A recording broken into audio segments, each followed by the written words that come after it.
Hello, ladies and gentlemen. My name is Simon Simpley from the International Food Safety and Quality Network. Today is the 25th Food Safety Fridays of 2015. It's good to be back after a couple of weeks away. Hope you've missed us. We've missed doing it, and it's great to be back. Delighted to say today's speaker is Janine Curl from Sydney in Australia. Janine is a food labelling regulatory compliance consultant, and has I think she's got a couple of websites. One's Food Labelling Matters. Today, Janine's going to be discussing the new health claim regulations in Australia and New Zealand that come into effect in January 2016. I won't tell you a great deal about it because that's what Janine's there for, but I'm sure even if you're not supplying into the Australian New Zealand market, I'm sure there'll be some tips for you in your region, because I think Australia and New Zealand are leading the way at the forefront of this new type of legislation. As I say every week, thanks to the speakers and who support this Food Safety Fridays. Just to say, this year, from the 25 webinars, we've had over 10,000 live viewers joining us on the day, and almost 30,000 people have watched the recordings as well. So a huge number of people are getting benefit from this free learning. So thanks very much to the speakers and the sponsors there. As you can see, the logos: Trace Analytics, IFS, FSSC, and Safe Food 360. Without those people, we wouldn't be here today.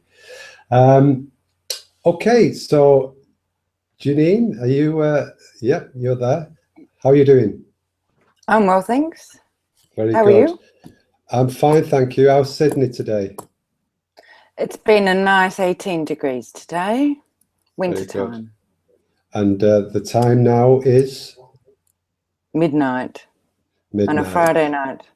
Well, we thank you for staying up for us today and sharing your knowledge with the audience. So I'm just going to talk about next week's webinar. Whilst I'm doing that, if you can get your presentation ready, Janine, and we'll be back with you shortly. Okay.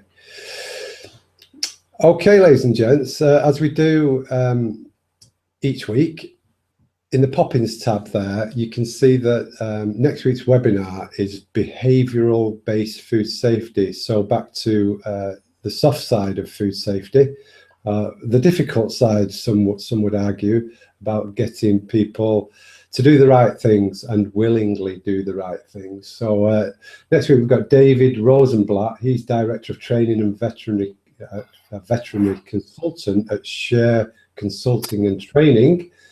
And just to read the synopsis, if you've not read it, studies show that 25 to 40% of food employees don't wash their hands properly after visiting the toilet. 25 to 40% don't wash their hands. In this webinar, we will obtain tools to better understand what barriers stand between planning and implementation. These tools will enable food safety professionals to put together a more effective, comprehensive food safety implementation program at the workplace. We will present the novel MAC approach, which is motivation, awareness, capability, and knowledge.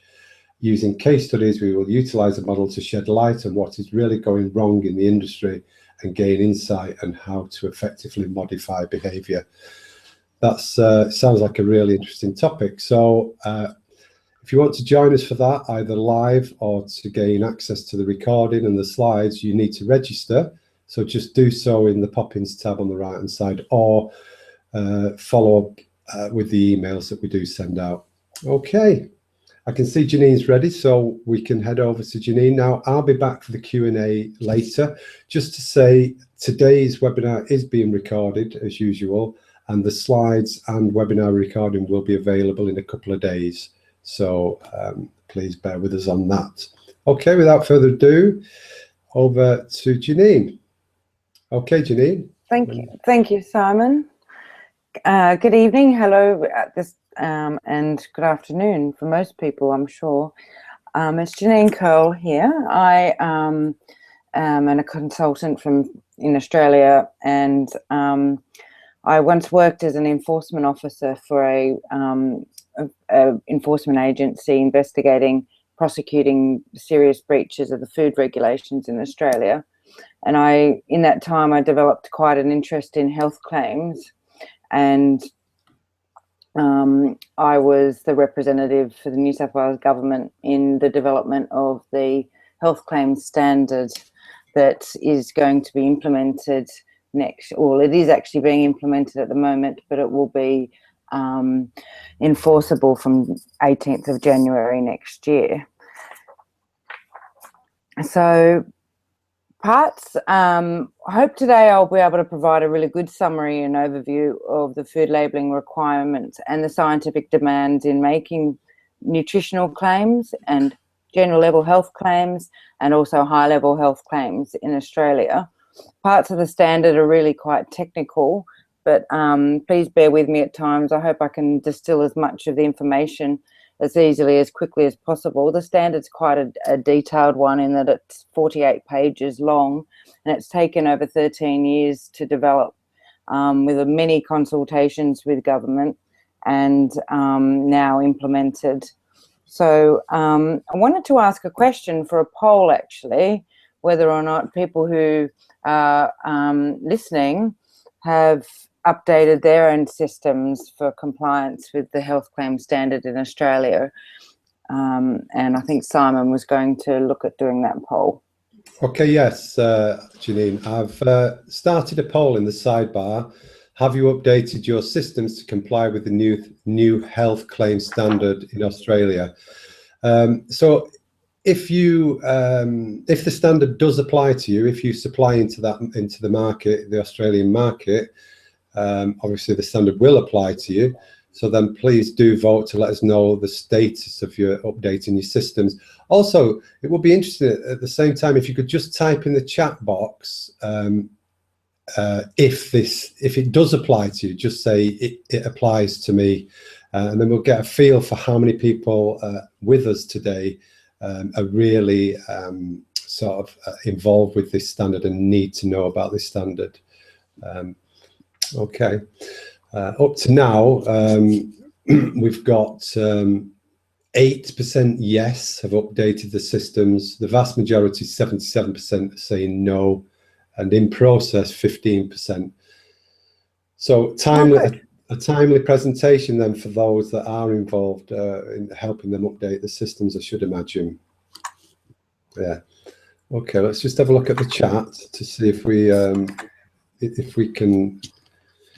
Anybody can type in there to say whether these new, Richmond Victor applies to me, Katja applies to me, Wayne applies to me. So, okay. Yeah. So there's definitely people online today who it applies to. So, okay. Sometimes we think in Australia that we are on the arse end of the world. Nobody really knows we're down here, but I'm sure if you're sending food, you're going to need to know about it. Mm-hmm. Yeah. Okay, well, I'll move on. Plow on, yeah. I just wanted to give a bit of a disclaimer, mainly because this is quite technical work in relation to the standard and interpreting it, and various guidances are available. But please don't rely on this information alone. Sometimes legal advice is required, and this isn't legal advice. So Standard 127 is for nutrition, health and related claims, and it was developed to ensure that the requirements for food businesses in the making of claims are clear and that health claims are scientifically substantiated.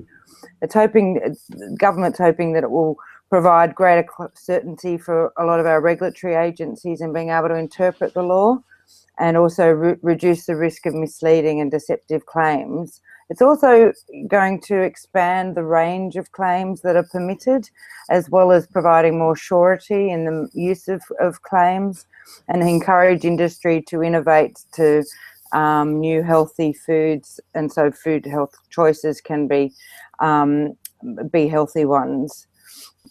I had indicated before that there's the deadline of the 18th of January 2016. That's come after 2.5 years of a lead-in period. many companies in Australia have already been reviewing labels to ensure that they're compliant, but at the moment labels can be of either this current the current standard or indeed this new one that's coming in. The old standard was a very brief standard that was based on mainly prohibitions rather than actually providing any level of prescription or restriction. So as I've just identified there, we've got what I'll talk about tonight is the nutrition content claims, and then you've got two different kinds of health claims relating to general level health claims, and that goes to how much evidence you have, what type of evidence you have on whether you can make particular claims. Then there's high level health claims. These are the three that I'll go through this evening. When we talk about health claims and nutrition content claims, we're mainly dealing with the way in which information is being provided, but also what information is being provided. The standard can be downloaded from this ComLaw site. I've wanted to put it here, just even though it's not easily accessible, but there's the link to the actual standard. Guidance material is also provided, and I'll be referring to a lot of the guidance material that has actually been instructed through a group, a national working group, which I was a part of, that developed these, a lot of the guidance and checklists and various other information that's being provided to help businesses comply with this new standard. Now let's talk about the first of the three types of health claims, being nutrition content claims. And these are the ones when you're talking about the presence or absence of a vitamin or a mineral or carbohydrates, fats, salts, protein. These are claims that indicate just the sheer presence or absence. They're sorry.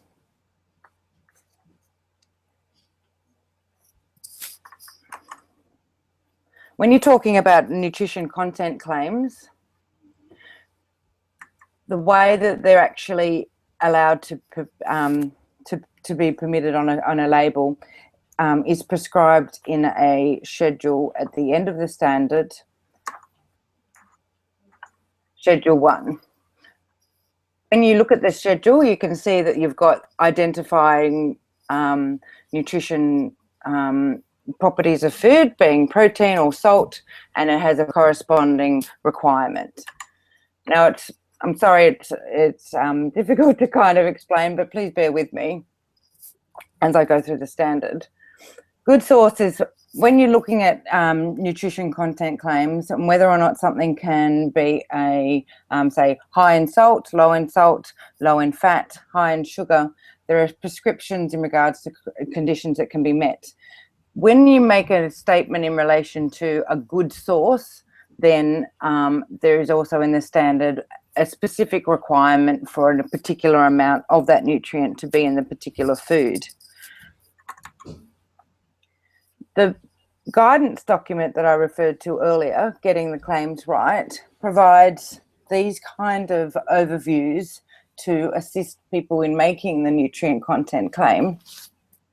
And you can see that there's a process that the document can guide you through.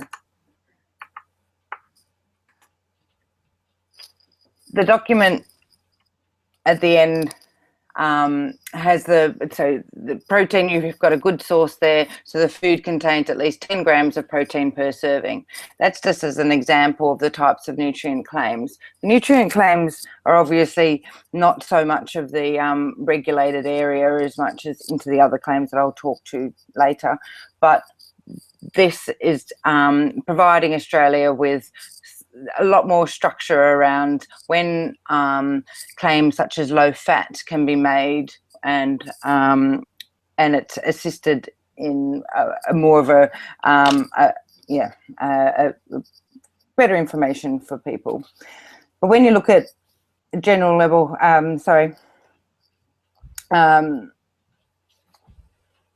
the nutrient presence or absence claims, they're actually quite restricted in regards to whether or not you can say low, high, increased or reduced.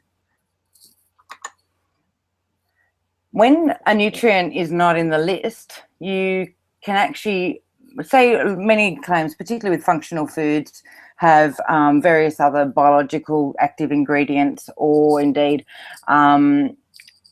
polyphenols and quite funky kind of properties of food that are not actually in the standard. The nutrients that are in the standard, to which we have prescribed amounts on whether or not you can claim their presence or absence, are pretty limited to your basic properties of food. So if you have foods with polyphenols in them, you can't necessarily say that there's a high amount, but you can say that it's in there. There are additional conditions for other kinds of nutrient properties, such as gluten, glycemic index, folic acid and lactose. There are actually specific conditions for those kinds of gluten claims. And if you're making a nutrient content claim about lactose or trans fatty acids, only the descriptors that are actually in the standard can be used.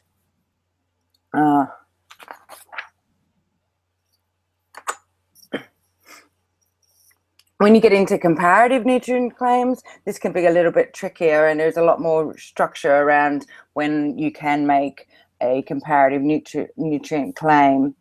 And a comparative nutrient claim is one that compares the nutrient of one food or brand of food with another, and may include claims like light or reduced or increased, and the additional wordings required to ensure that you can identify the reference food. These are requirements that weren't never really detailed in law before in Australia. Now, leaving a little bit more of the boring, drier stuff in regards to the nutrient claims. Health claims is the area that's gotten a lot more attention, obviously, and previous to this standard, health claims were able to be made, but no one really knew whether or not, in some respects, certain claims that were on the marketplace were indeed permitted. Now we have health claims in a structure that has been the battle in this country for the last 10 years. But as a result, we have health claims being defined in a different way to how they've been defined in Europe and in the UK, and people who are familiar with those legislative frameworks may notice some differences. With us, we've got a health claim is a claim which states, suggests or implies that a food or property of food may or have a health effect. Now, they're either general level health claims, which are pre-approved as per the standard, or through a self-substantiation process. The health effect is any one of these things. It's a biochemical process, a physiological process, a functional growth or development, but it is not a serious disease. And a serious disease is defined in the standard, but it's quite broad in relation to what health effects can actually be potentially claimed if indeed the science is there to substantiate that food-health relationship. But you can see that there are quite a few things that health effects that can be claimed for. So whenever you're making a general level health claim, a general level health claim is made on the basis of a food-health relationship, and this is a centre point, is actually quite a core aspect to the standard, and everything surrounds the ability to make a food-health relationship or establish one.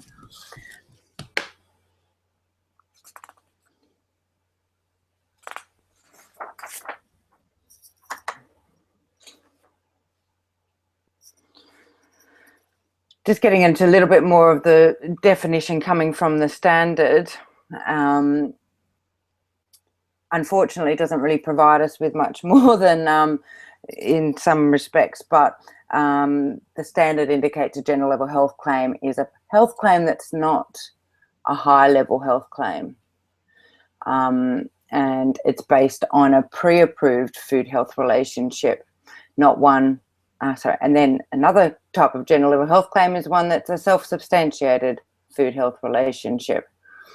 I'll go into both of those different kinds of general level health claims now. So the building a general level health claim, you require the food health relationship. That is something that you've identified, a food or property of food will have has a health effect. Other requirements of the standard in 127 are also detailed, and this just gives that overview. General conditions apply in the making of general level health claims as opposed to nutrient content claims that we just discussed.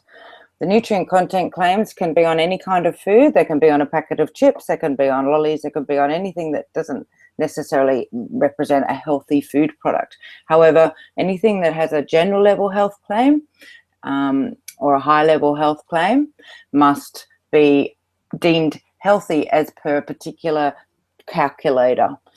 This is built into the standard, and I've also provided a link on the bottom here. Just gives in regards to a guidance document that Food Standards Authority has actually issued in relation to assisting industry with determining whether or not their food has actually got the nutrient profile required. The main thing in regards to the making of general level health claims and high level health claims is that no therapeutic claims on food for sale or in advertising of a brand are permitted. And so these are various claims that may indicate things like preventing or curing or diagnosing or alleviating a disease. The standard provides the actual definition around this prohibition. One other aspect in regards to general conditions is that there's so much within the standard that indicates, and you'll see as I go further, prescribes actual food health relationships. The prescriptions of those food health relationships can be quite dry, and they're not in great marketable terms. Therefore, there's an understanding that in interpreting the various food health relationships as approved in the standard, they can actually be rehashed into a claim as long as they are not, the claim does not alter or contradict the effect of whatever that scientific food health relationship represents. So, as I'd indicated before, you have the food health relationship pre-approved or one that can be self-substantiated. We'll talk about the pre-approved listed general level health claims. These are a bit, I'm sorry that the tables are quite dense, but you get a picture here of the lists of the food health relationships that have been identified by FSANZ. There's over 112 of them that have actually come from a lot of the scientific systematic reviews that EFSA in Europe has done, and we've just adopted much of that, those pre-approved claims in relation to vitamins and minerals. You'll see that these, I've just taken these out straight from the standard Schedule 1, and they allow, as you can see, various claims to be made from this relationship. So these aren't necessarily, these aren't the claims as such. These are the food health relationships that have already been pre-approved. It's from these statements that have been pre-approved that you can then make a claim. And the assisted guides that I've indicated before actually allow that making of the claim a lot easier, because it tells you how to actually go through the process. But you'll see we've got, as I said, 100, there are 112 of them. So you've got all these various food health relationships for all these lovely vitamins and minerals. And the schedule provides all these. We have, outside of vitamins and minerals, there's and also these have come from the European food safety authorities and their scientific substantiation process. These go outside the normal minerals and vitamins. We've got dietary fibre, strangely enough, contributes to regular laxation, and protein, and obviously well accepted food health relationships. Also have chewing gum. So once we've talked about the food health relationships that are established in the actual standard, we now go to this very, very fascinating area of self-substantiation. And this is what's gotten everybody incredibly excited. And this is the section of the standard that has been in great contention for many years in relation to the ability to make a self-substantiated health claim. Just to give a bit of background, in the years preceding, there was talk of having pre-approved claims only. That being that if you're making a health claim like in elsewhere, then it has to be one that's always pre-approved before market. Australia has offered effectively the world this avenue to self-substantiate without having that formal regulatory process. But I will provide you with the understanding as to what the actual regulatory framework is in relation to compliance and enforcement. But in the first instance, the innovation is permitted. This allows for the innovation that's really wanted by a lot of food industries here in Australia. Again, here's another guidance document that is very, very, very good, and it's one that I refer to. This is not it's not legally bound in the sense that we have to comply with all requirements. This guidance actually provides best scientific practice in the making of in undertaking the review of evidence that you would need to substantiate a food health relationship for a claim.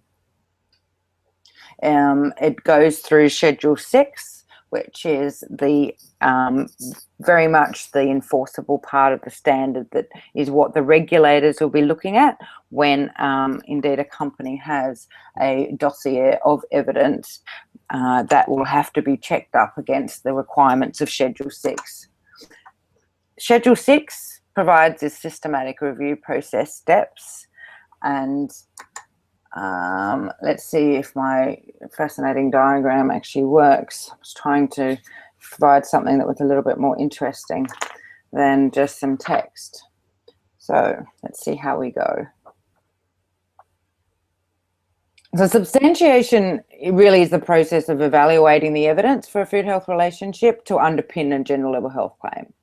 So an established food health relationship is one for which evidence has been examined using the substantiation process, and a reasonable conclusion has been drawn from the evidence that the relationship is causal. Now, when you have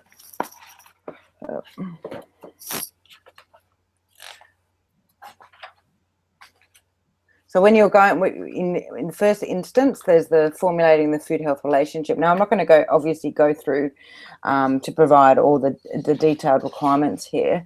The scientific rigor required is quite detailed, but this is providing you with an overview of those steps and quite specific requirements, such as the requirements for human studies. There's a lot of information out there in relation to food health relationships, particularly with functional ingredients, that are in vitro studies or animal studies only. Unfortunately for the process, or fortunately, depending on how you look at it, the process here, for the systematic review process to be sufficient, any study would have to rely upon at least one human-based clinical trial of sorts, or have an observational study. The process again would incorporate looking at having all the various studies available to establish the food health relationship, those have to be tabled. The requirement is under the legislation that you actually do have a table of well-designed experimental cohort or case control studies relating to this food health relationship. So the table is actually prescribed.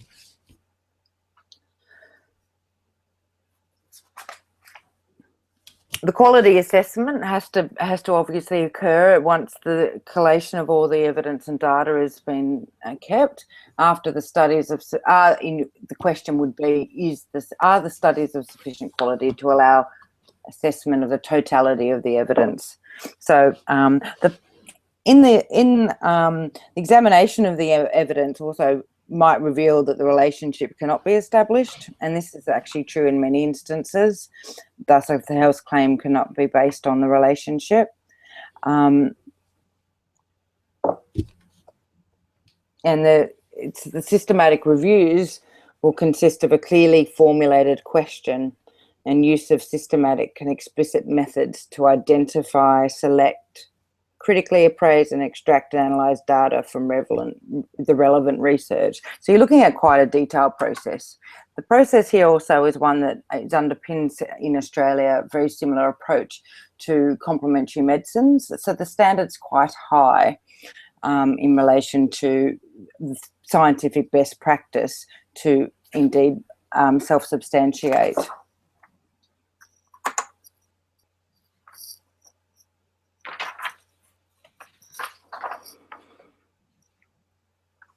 At the end of a systematic review, and this is quite an important aspect, is the conclusions on the causal relationship. Obviously, one has to be satisfied, and the person who's doing such a review has to be qualified to be able to determine that the conclusion can be based on the causal relationship between the food and the health effect.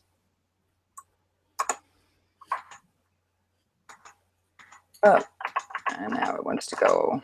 No. At the end, you will have a systematic review report.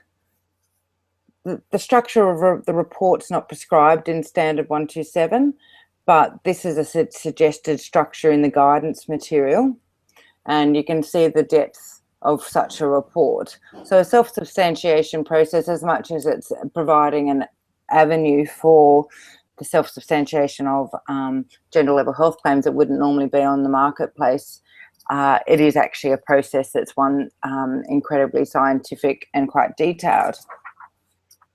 Once a company was to have their dossier of their following a systematic review and they're satisfied that it's a food health relationship's been established and it's a causal relationship and it's a reasonable conclusion of that review, then one individual needs to actually notify. As per the standard, there's actually a requirement on that notification and certification that the substantiation has occurred according to the Schedule 6 requirements. And FSANZ doesn't actually consider the merit. So once a dossier, this is quite interesting as well, once the dossier is actually developed and compiled by the company just holds on to that dossier. They don't need to actually submit it to FSANZ. FSANZ does not consider the merits of any of these food health relationships. FSANZ only administers, and when I say FSANZ, I'm talking about Food Standards Australia and New Zealand. That's the major standard setting body in Australia. It's a bit like EFSA in some respects, but we've got different federal system. But here we have FSANZ set the standards, and then obviously the states and territories then do their own enforcement work state to state. So New South Wales has their own New South Wales Food Authority. Now they're the ones that are actually be interested in whether or not the dossier is one that is a reasonable conclusion to self-substantiate and provide the evidence required. High-level health claims are only permitted if they're in the standard. There's no self-substantiation for high-level health claims outside of actually having a application submitted to FSANZ and seeking a change of the code. High-level health claims are health claims that mention a serious disease or a biomarker for a serious disease, such as blood cholesterol or blood pressure. And beta-glucan, for example, we've got oatmeal helps reduce cholesterol. This is a pre-approved for beta-glucan, reduces blood cholesterol. These are the permitted high-level health claims. There are 13, and they're pretty limited. There's nothing special about them particularly. They're very well established in science, and they've also come from Europe.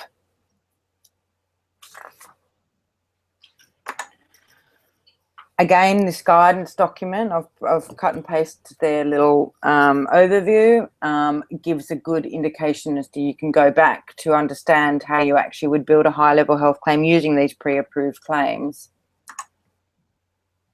Anything that's, yeah, like I'd indicated, that the high-level claims, if you wanted to make a high-level claim that wasn't listed, one of these ones, then you'd actually have to make a application to change the food standards code, and there's a process for that. As an overview, many people have, it's quite difficult to even work out what type of claim they may be dealing with and what requirements there are for whether or not it's a nutrient content claim, or whether it's a general level health claim, or whether it's a high level health claim, or whether it's self-substantiated. Again, this guidance document actually provides some guidance as to where you would go through that process of actually ensuring that your claim's compliant. And talking about compliance, it's always interesting to know who's actually looking at these, who cares as to what claims are compliant. So we have this standard covering all kinds of labelling and advertising. So any claims that are made in relation to the advertising or sale of food online, and websites, on advertising, brochures, and Twitter, Instagram, everything gets captured by this standard. And the compliance deadline for this particular standard, in the sense that the previous standard does no longer applies, it starts next year. So state regulators have the powers of enforcement. Food regulators may receive complaints from competitors or consumers to investigate breaches of the code, including health claim compliance. As of January next year, following the 3-year lead-in period where we've had the implementation period, there will be a lot of work in the marketplace in relation to ensuring that the claims are now compliant, considering there's been such a long period of time to get them under this standard and to have some level of scientific substantiation and framework in their making. Fines for non-compliance can be quite serious if it was to end up that way. Food Standards Code is actually compliance with it's required in each state food act, and you've got a $50,000 fine per offence for just an individual, and that's for health claims as well as food safety offences. This is the same. Oh, and we've come to the end. Okay. Yeah. Great. Thanks, Janine. I just wrote a couple of notes down. I mean, as a consumer, it's very confusing often, you know, with all the claims that are on packaging these days, to make a choice, an educated choice based on facts, and it's long overdue, this. Yeah. And I think the fact that the very fact that it is a rigorous process that you've got to go through, based on science, and it is a rigorous process, and then that leads to being a lot of work to do it, then people are not going to bother, are they, if they haven't got something that is actually really beneficial to health. Or so So yeah, I think it's really good. It's obviously very complex. It's difficult to get over in a short presentation because it's a very detailed standard. But I think once the audience get your presentation and can see the links and also the text in the boxes and things, which is difficult to see. Oh, sorry. No, it's not your fault. But there's a lot of text to get over. So I think once people can see the presentation and follow the links to the further information, it will be a very useful primer to people in their investigations and research into this subject. But it's quite complex. But yeah, it seems like a long overdue thing. Yes. Just a question: when it starts, it kicks off January 2016. Is that correct? Mm-hmm. Yes. Well, it's actually been in. Okay. Sorry, it's been actually in. It was released on the 18th of January 2013, and from that date, it was declared the current standard would actually come to a sunset clause on the 18th of January 2016, which means that companies had a lead-in period through which they've been able to go through the processes of substantiation and check whether or not they needed to achieve that. So it's been a 3-year lead-in. Yeah, but from January 2016, if I'm a producer of some food products, can I not have that on the shelf if it's not, or does it have to be compliant? Right. Yes. So there's no. You've already had the lead-in period then. Yeah, we're 2.5 years into it. Right. So there's 6 months left for companies to be non-compliant with this standard. Right. So I guess a lot of work to do for some companies between now and then, and a lot of they've been very busy. Redesigning of packaging and labels and things like that. Yes, and like I'd indicated, I don't know why I didn't. There are the notification of food health relationships that have been self-substantiated. There are about 10 of them currently. Kellogg's has a couple of them, and there's a few probiotic ones. So it's going to be interesting to see how many companies, considering there's only 10 so far that have taken on this avenue.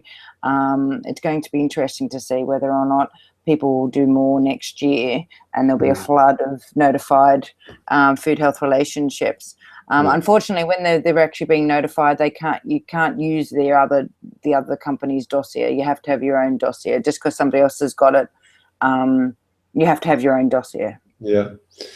Right. Yeah, a lot of work to do, but ultimately, when consumers are walking around the supermarkets choosing the products, you can have faith in what you're picking up. That it's really it's great. I think it's really good. If you want to stop sharing your slides now, Janine, we'll pick up on some of the questions.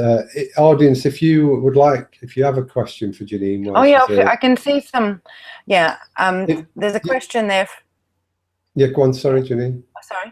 There's a question there from Esther, and it says, as you said, most of the health claims are related to vits and minerals. Wonder if you can tell us or put forward something about stevia or aloe vera in reference to health claims. This is the crux of the issue.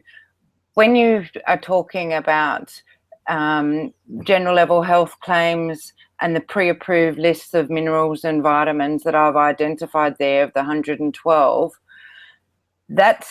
they're the ones you can make. If you want to make a health claim about aloe vera or about stevia, you'll have to do the self-substantiation process. So that's the difference. So if it's not on the list, but you wanted to make a claim about aloe vera, then that would have to go through a systematic review, and you would have to notify FSANZ of your own self-substantiation process. And then a food regulator may ask for that dossier. But yeah. Okay. These are the innovative approaches. So you could have a claim about aloe vera if you could indeed substantiate it. Okay. If you want to stop sharing your slides now, Janine, Oh, yeah. then I'll be able to put you on webcam so people can, rather than looking at me when you're answering, they can look at you. What about Eth's previous question? Are you familiar with, if you just scroll down a little bit, the one in general terms, could you make a comparative picture between the UE legislation and what we've just listened to? Are you familiar with that at all? When you're talking UE, is that EU? Yeah. Oh, just mean one thing EU. I do know about with the health claims on foods in the UK is the issue with superfood. I understand that superfood is being defined in itself as a health claim. Now, there are technical differences between the actual what a health claim is under the European directive and actually under Australian law. We're not as wide in what we're calling a health claim. We're very specific in regards to a health claim actually having a health effect. When you look at the differences in those definitions, you will see that there are less claims that can be made in Europe. And well, it appears that's where it's sitting. Okay. That we're a little bit, we can say superfood without it being a health claim, whereas in the UK, superfood could quite possibly be a health claim and inappropriately used in some circumstances. Okay. I've just spotted an interesting question from Gayan that he made earlier. Does this regulation apply only to human yes. food? Oh, it does. So it doesn't. It's only food for human consumption. Right. Okay. Well, that's categoric there, Gayan, for you. Yeah, Esther's just confirming that, sorry, she meant European legislation, EU, rather than UE. Yep. Do we have any other further questions, perhaps from the users? No, I can't see any. So this is has this been a main area of your work over the last couple of years then, Janine? When I was at the authority, yes.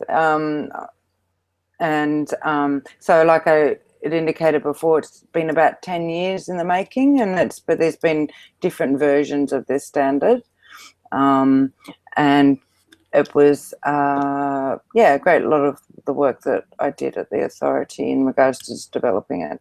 Okay. But also I was also enforcing the old standard. Right.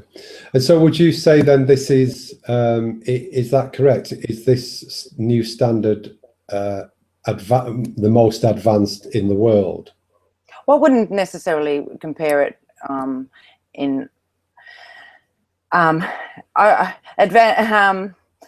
it does allow for the self-substantiation that's not permitted in the leading frameworks on health claims. So in that aspect, where we have companies can make claims that may not be permitted in Europe, if they're self-substantiated to the standard that's required in our law, then they'll be permitted. But we've got a lot more to actually find out about how the standard's going to operate, and indeed what the interpretations will be by different food businesses, and how that will play out. So this, time we'll see. All right. Another one from Mohammed. What's the add value if applied on MDM? Does that mean anything to you? MDM? No. What's the add value if applied on MDM? Perhaps, Mohammed, if you want to explain what MDM is, we might be able to answer that one. Carlinda is asking, can I use internet information on things like nuts and making low cholesterol claims in New Zealand? Can I use internet information? Or do I have to have lab tests on the actual product? Well, that process of systematic review is required if it's not already listed in the schedule. So you have, anything for any food in which you want to carry a health claim that's not in that schedule, will have to, and that would be including nuts. If, however, the nuts meet the NPSC, there's been great issue with our nutrient profile scoring criteria in relation to what nuts are being awarded and whether or not that score is permitting the carrying of the general level health claim. So that's a bit of an issue with nuts, unfortunately. Yeah. But low cholesterol claim is actually, oh no, sorry. Low cholesterol, but low cholesterol, we've got no cholesterol on nuts. Okay, right. Mohammed has said MDM means mechanical deboned meat. What's the add value if applied? I'm not sure about that. Yeah, that's very specific. That. Yeah. Sorry, Mohammed. Unable to answer that. Any further questions from the audience while we have Janine? If there are any further questions that spring to mind, we can always send them to you, Janine, and perhaps you can follow up. Okay. Okay, if there are no further questions, we'll leave it there and just say thanks very much, Janine, for today. Like I say, it's a very complex subject, and you've managed to get over the salient points, and I'm sure. And I hope the links will help people. The guidance documents are very useful. Yeah, it will be a great starting point in your presentation to lead off to further research for people. Okay. Yes. Thanks very much then, Janine. Thank you. It's 1 o'clock in the morning almost there, so I'll let you go to bed now. Thank you. Thanks very much. I much appreciate it. Have a great weekend, everybody. Cheers. Thanks on behalf of everybody. Cheers. Thank you. Bye. Okay, ladies and gentlemen, as I said, it's been recorded today, so we'll get the presentation and the webinar recording to you in a couple of days. The certificate is now available in the sidebar, so you should be able to download that. Thanks to Janine today. It's late at night there in Australia, and it's a complex subject, so she did her best to get the points over. Hope she did that for you. Next week, we've got behavioural food safety from David Rosenblatt, so please do subscribe for that. All there is to say is thanks for attending today. We'll see you again next week, and have a lovely weekend. Take care.